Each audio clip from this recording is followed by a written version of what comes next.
Most of us are quite familiar with the story of the still small voice. But to know the context of this vignette makes the story all the richer. Elijah believes he's the only one left, the only one doing things right, who's on the right side, who's fighting the good fight. And Elijah is tired. More than tired, he is a wanted man. So he runs to the south, and he journeys all the way up Mount Horeb and retreats to a cave. This is the same spot where Moses received the Ten Commandments. God is there and asks Elijah, "What are you doing here?" In the answer, we discover the depth of Elijah's weariness. He goes on and on about how he has done his absolute best to show the people how to follow the one true God, but the community is disobedient, folks are worshiping false gods, and now Jezebel is out to kill him. Elijah is done.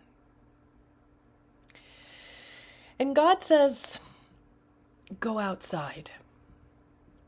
Go outside and stand on the mountain, and I will pass by." But Elijah doesn't go outside. If we read the story carefully, the narrator's attention shifts to all the happenings outside. There's a huge windstorm, an earthquake, a fire, and then a small whispering sound. At the occurrence of this sheer silence, that is when Elijah covers his face and goes to stand at the entrance of the cave. And God asks again, "What are you doing here?" One would think that Elijah had some large epiphany during all the commotion, being on Mount Horeb and all. But no, the writer places the exact same words into the mouth of Elijah in response to God. He's done his best, but the community is disobedient, folks are worshiping false gods, and now Jezebel is out to kill him. So, wait. Elijah travels 40 days and 40 nights with one story running through his head.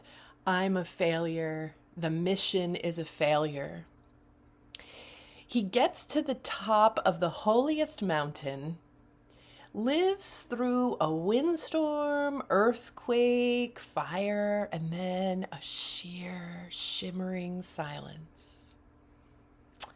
And when God asks him again, "What are you doing here?"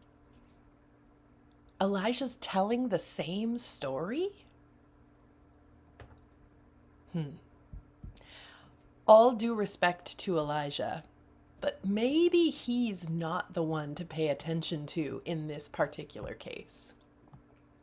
Instead, let's turn our attention to God, who says to Elijah, after the second round of complaint, "Go back to where you came from, anoint new leaders, and most significantly, God says, I have reserved 7,000 people who are still with me.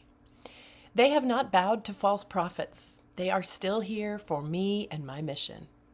You, Elijah, are not the only one.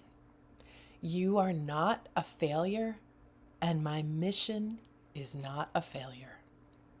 You, Elijah, keep telling yourself one story, but I am here to tell you another story, a bigger story." I don't know about you, dear listener, but I've got some areas in my life where I'm telling myself the same story. And perhaps there is another voice, one that just might come in a sheer silence, who has a different story to offer me, a bigger story. Let us remain open to whatever that might be.